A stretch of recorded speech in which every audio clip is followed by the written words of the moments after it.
Ladies and gentlemen, I am SidAlpha, and this will be partially a non-standard video discussing the topic of the esports company Regal Reserve, and more specifically its owner, Andrew Arbini, who also goes by Regal Andrew. The reason this will be a non-standard video is that this is a directed collaboration effort organized by Upper Echelon Gaming. So for those of you that have been asking the question, collaboration with Upper Echelon when? Well, this is it. Although it might not be the collaboration type that you were all hoping for. Now, I hope you'll bear with me as there will be multiple video clips from other sources within this video, and some of them are quite lengthy. Unfortunately, in order to paint an adequate picture without people being forced to rely simply on my word, this will be a necessity in this instance. In terms of the collaborative efforts, we will all be creating separate videos making use of some shared research and discussion. As that is the case, let's meet the merry little band of miscreants and malcontents that will be taking part in this endeavor.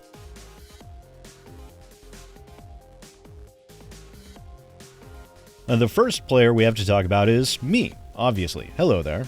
As you are currently watching this video, obviously I'm going to be in it. In addition, there is Upper Echelon Gaming. For the sake of full visibility, when Upper Echelon and myself first interacted, it was not on kind terms. I said some things on Twitter about one of his videos, and he and I got into an argument. I ended up comporting myself very badly during that exchange and even managed to directly contradict myself at multiple times. He made a video slamming me based on that argument, which is something I myself would have done were I in his shoes. I then created my own video hitting hard on my original argument. However, much like two guys getting into a street brawl and then deciding to go out and have a drink together afterwards, Upper Echelon Gaming and myself have been siding with each other on most things, and I've grown to greatly respect the man both as a person and as a YouTuber, hence this collaborative effort. There is also Sophia Narwitz, a games journalist whose standards and quality of reporting are of an exceptional quality, and was the individual who broke the story regarding the ESA data leaks from the E3 conference. 21 Kiloton is a creator I'd actually never heard of before, but upon watching a few of his videos, I found him to be highly intelligent in his critique, as well as a very good comedian as well. He blends these two aspects into some very good videos that I find myself enjoying far more than I'd originally assumed. The Pescatory News is a journalistic group that I had also never heard of prior to this collaborative effort. However, their team members seem to be rather good at being able to dig into their topics and uncovering an impressive amount of supporting information. And relevant links for all of these will be in the description down below. Now that the band is queued up though, and the players have taken their stage, let's get started.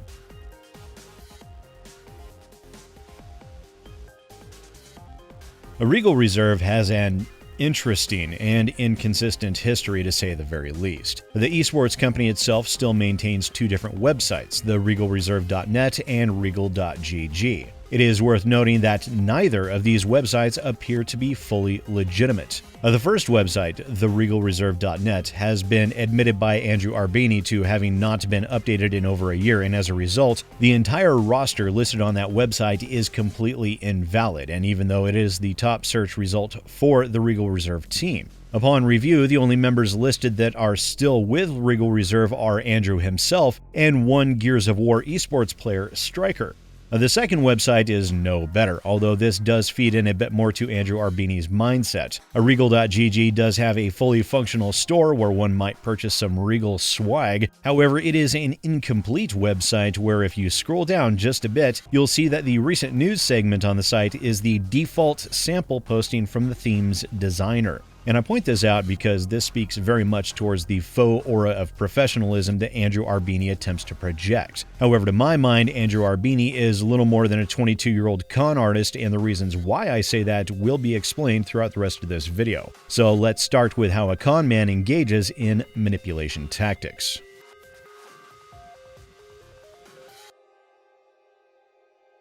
Andrew Arbini, owner of Regal Reserve, is at his most proud when he can gloat over his manipulation of one of his own esports players in an attempt to take advantage of them and use them as a disgruntled form of advertisement. The following clip is lengthy, but I will intersperse it with my own commentary, and I would ask that you pay close attention to the utter self-satisfied glee Andrew takes here. As you tackle this in life, this crazy, fucked up, wild-ass, unique, deep, low, shallow, really fucked up thing called life, it's going to hit you hard, but the idea is you want to hit back the most efficient way possible.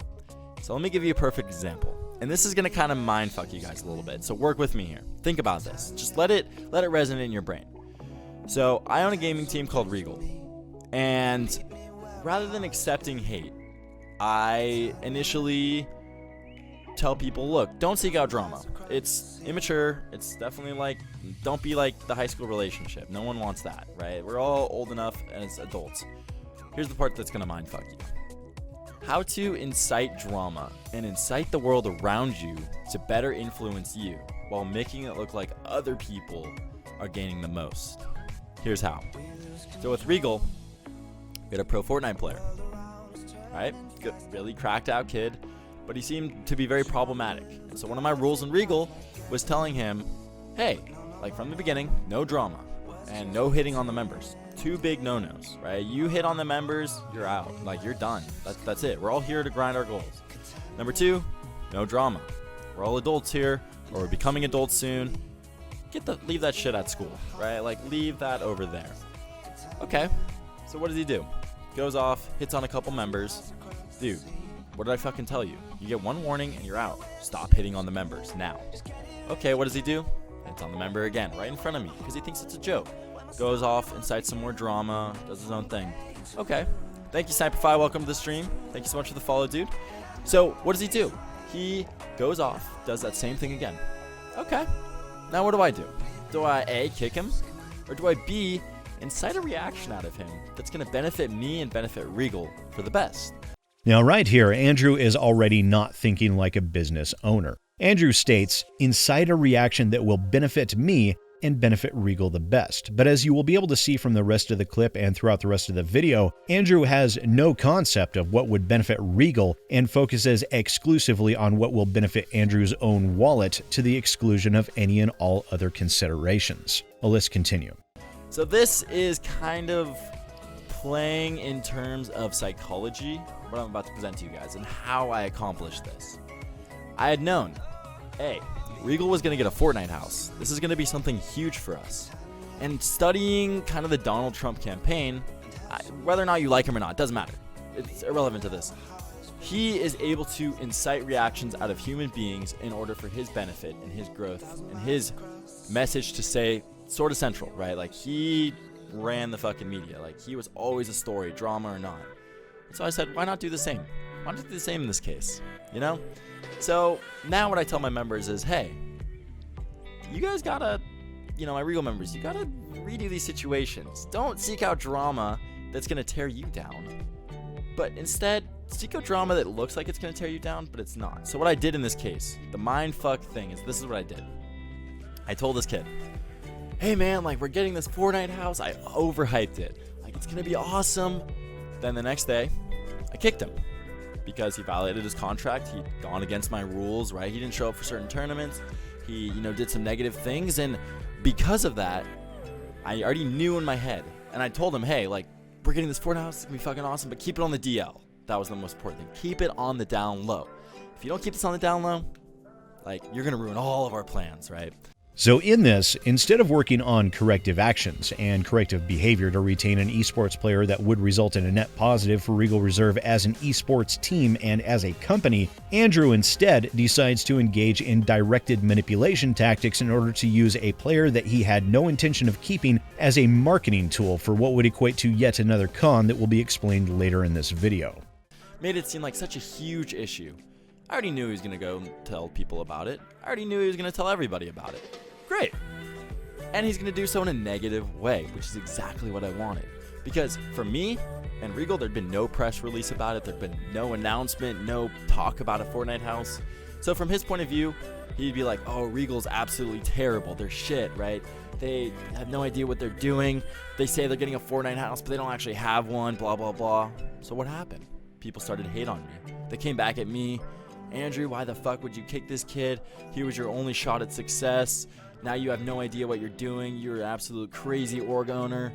And what I did was something absolutely amazing in this case. This is the mindfuck. I took someone who hated Regal and who started hating me, and I turned them against themselves. This is nothing more than a continuation of how he explains in a self-aggrandizing manner how he is using this player as a marketing ploy for a con. And yes, I will continue to call it a con, bear with me. And in the telling, you can see just how monumentally proud of this idea Andrew has to engage in manipulating the concept of negative press to generate visibility. It's not a new tactic, and it's one that's been around for longer than any of us have even been alive. And yet, Andrew, in his narcissism, seems to believe that this is a brilliant new concept that he invented. And this is the stereotypical mark of what a con man even is. They manipulate, they lie, and they do whatever is necessary to feed off of others while giving no thought nor care to the damage that they themselves bring upon others in the process. It is unethical, it is immoral, and it is repugnant in the extreme.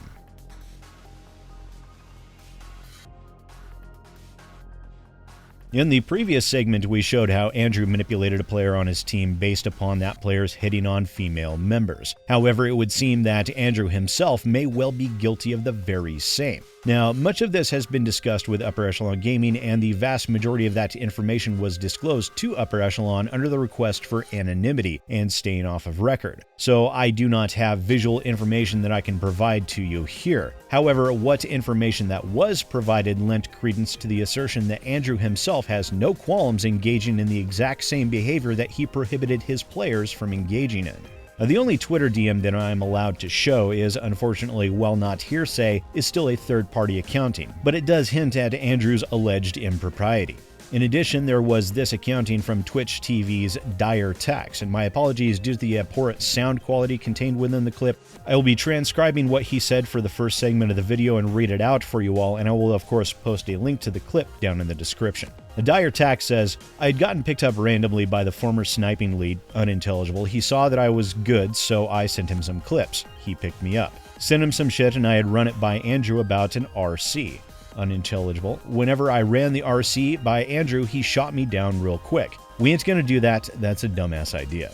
And then, like 6 months in, we eventually did an RC, but we wanted to do an RC to pick up 100 people through everything like videographers, photographers, famous people, literally everything. And well, we did that, but what's weird about the whole situation is that every female that we picked up that was cute as shit and that was single, Andrew would hit up, like every single one. Like Hannah, he was fucking with her for a while. Shorty was fucking with her for a while. Unintelligible was a thing she had, and unintelligible with Austin. And then Gretchen was, he was fucking around with her too. And then instead of having to deal with my poor transcription skills and reading a poor transcription back to you guys, thankfully the audio of the gameplay was lowered, so now I'll pick up where we left off so you can continue to hear what Dire Tax had to say with his own voice. Again, I know that was really bad, but just bear with me. That's the brightest fuck am I doing? This guy. Yeah, my gameplay was pretty loud. But like every cute female streamer that we ended up picking up, he would, you know, start messing with. So, you know, we busted him on that. Oh my god, no fucking way. And he straight up denied it. He got pissed off the moment we said it, and ever since that I was on his shitty side. You know, he wanted to kick me for so long. And then after the RC, we had picked up some snipers and some streamers and shoots. Now granted, the streamers weren't as big as we were wanting, but you know, they they held their own with viewers, and you know, they had a decent following. Dire Tax continues to describe how the Regal Reserve Twitter account had gotten banned for over 8 months, and Andrew had been forced to create a new account that will be covered within the next segment. And as stated previously, if you would wish to hear Dire Tax's clip in its entirety, the link will be in the description down below. Regardless, it does seem that from multiple separate individual accounts, some of which cannot be shown, and for that I do apologize, but their wishes must be respected in that regard, that Andrew himself engaged in behavior that any esports team owner or manager absolutely should not be engaging in.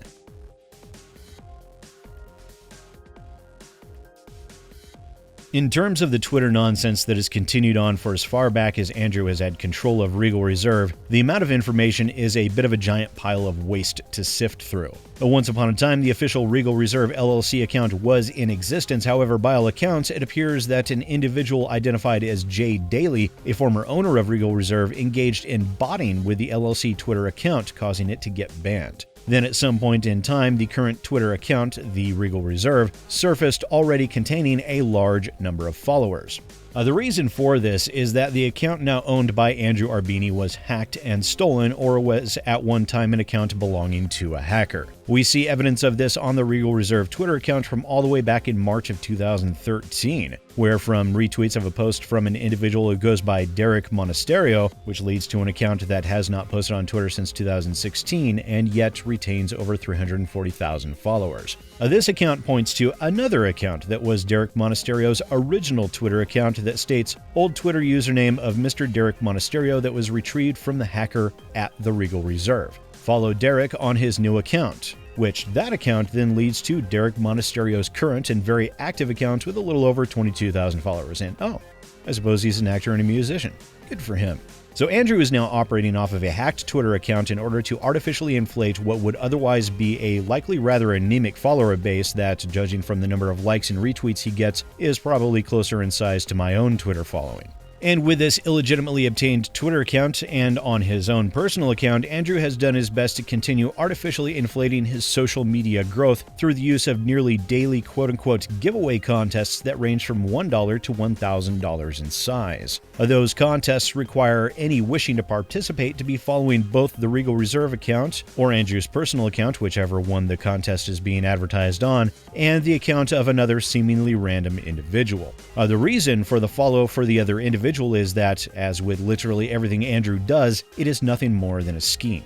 You see, the other individuals are the ones that end up ponying up the money for these giveaway contests, and Andrew uses his illegitimately obtained Twitter account numbers to fuel further growth by acting as the giveaway promoter. And in this series of tweets compiled by Upper Echelon Gaming, Andrew stated the following on October 25th. I see so many people doing giveaways now, some legit, but for all of the wrong reasons. Clout. Next week will be my last week of cash giveaways, then I'm going to find a new way to give back. I understand my page will struggle, but I did it to give back and not to get clout.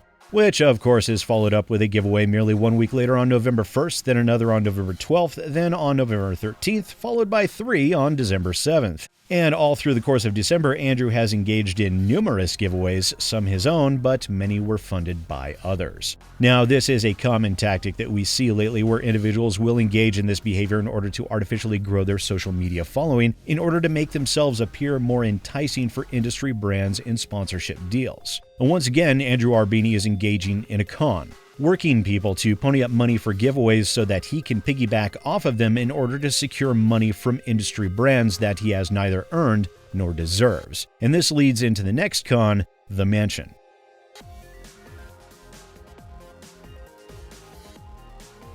And then there was the mansion. The topic surrounding the mansion seems to be the icing on the con man cake of Andrew's schemes over the past few months, and it all started with the following announcement. What's going on, everyone? My name is Regal Andrew, and I'm one of the co-owners of Regal, and I'm here with Regal Seeker 1, and we got an announcement for you guys today. We did not get a house, no.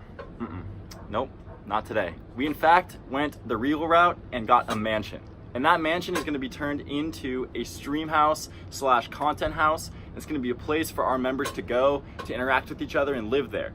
And hint, hint, we might be having a recruitment challenge soon, and one lucky winner may or may not be, in fact, able to move in, interact with us, stream, and have great internet and make videos. So with that being said, stay tuned for that recruitment challenge. It's coming out soon. Anything else you want to say? Regal forever, baby. Regal forever. Now, the images of the mansion that were shown within that video were for this property, which at the time that announcement was posted was neither owned nor rented by Andrew or Regal Reserve and was still available on the market for rent. And then sometime later, Andrew posted the video for Regal Reserve Recruitment Challenge, where the winner would be able to live in the mansion rent-free. And it is worth noting that both of these videos from Andrew were deleted and are no longer publicly visible, and I'll be circling back to that in just a bit, because that does matter. Now, this advertising the recruitment challenge poses a bit of a problem for Andrew, you see. Now, Upper Echelon Gaming reached out to an Arizona attorney that is employed at the Vegas Law Group, and he received back information that Andrew was in violation of not one, but two Arizona legal statutes. The first, Arizona Revised Statutes subsection 44-1522, makes it unlawful to use deception, fraud, false promises, misrepresentations, or concealment in connection with the sale of or advertisement of any merchandise. And advertising a contest involving a property that Andrew did not own nor had access to would very much fall under those precepts. In addition, there is Arizona Revised Statutes subsection 13-2203, which makes it a misdemeanor crime to make a false or misleading statement in an advertisement.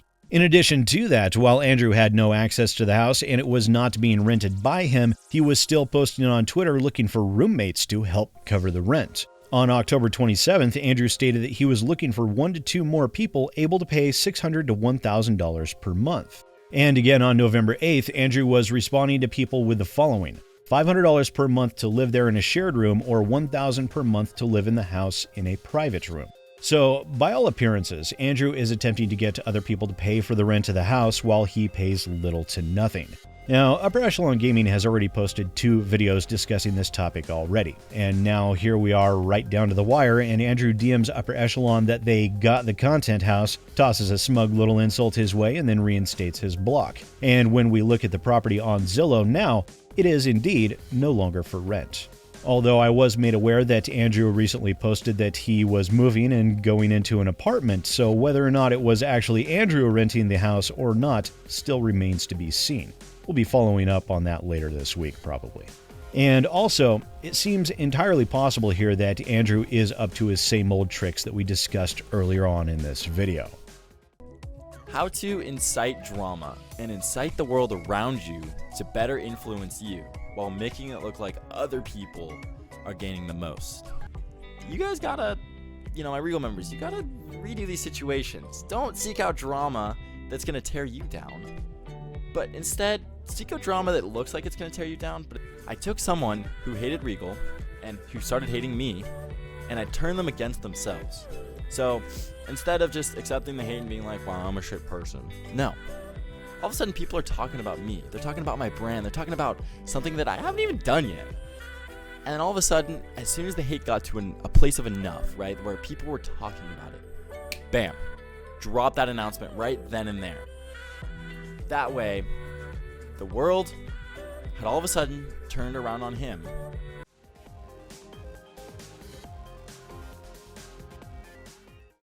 Now, I'm sure there will be some people out there asking why in the hell I'm even making this video if this is Andrew's ploy, as it would seem that myself and the others would be feeding directly into Andrew's adorable little tricks. But you see, one thing you have to remember, and this is something that I haven't told very many people in my life, once upon a time, I too was a young 20-something. And along with that came my own idiotic self-importance, where I believed that my own capacity for deviousness was somehow translated to wisdom. But let me tell you, it doesn't. And while I myself have numerous stories of my own to share in that regard, this is neither the time nor the place.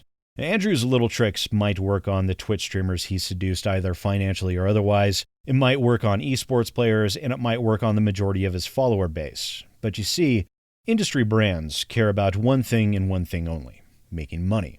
And if the perception of their brand is somehow in any way damaged through their association and their support of a scammer, of a young and still somewhat inexperienced con artist, the less likely they will be willing to take that risk. And the more people that are able to be aware of a con man's tricks, the more likely they are to avoid them. And so that is why it is so important to shine a light on not only Andrew's actions, but the mentality and the attempted end goal. Awareness and dragging such deplorable behavior out into the light of day is still the best disinfectant. And that is why it is so important to spread this sort of information. Because make no mistake, Andrew's tale of duplicity is still far from over, but perhaps through videos like this one, along with Upper Echelon Gaming, Sophia Norwitz, 21 Kiloton, and Pescatory News and their coverage as well, enough visibility on this might reach enough eyes and enough ears to make a legitimate difference. People like Andrew like control. They crave it, and they are most at home when they perceive themselves to be in complete control of the situation. However, once that control has been stripped away from them, once people begin recognizing these ploys for what they are, more often than not, con artists like him have little to no ability to regain that control. And it is also important that people absolutely are made aware of what it is he has been doing and why. But it must be carefully tempered in such a manner that he will not be able to twist and contort things to suit his own ends. People like Andrew damage this industry. He is a blight on esports, and we are all in the gaming world lessened by his actions. Once again, ladies and gentlemen, I am SidAlpha, and I'll see you next time.